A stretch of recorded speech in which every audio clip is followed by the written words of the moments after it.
Okay, in this video we're going to discuss mines, their placement, and how they attack enemy units. They are similar to improved positions in the fact that you're going to find out how many of them you receive in your order of battle when you're looking up the specific scenario that you're going to play.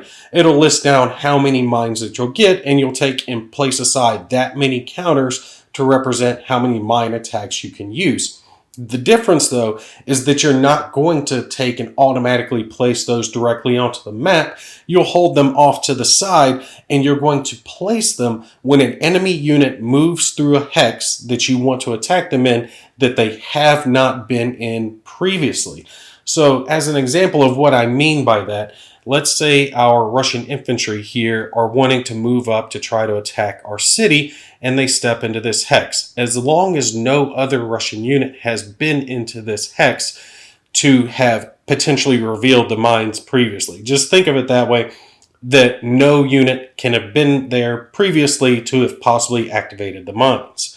So as long as none of these have been there, you can take as the German player and say, that's where my mines are located, and you will take a mine counter and you will place that into the hex. The mine counter will cause a 2-5 attack against all the units in the hex. In the fact that you're going to roll 2d6 and you're looking for 5s or greater to cause a hit against the defending units.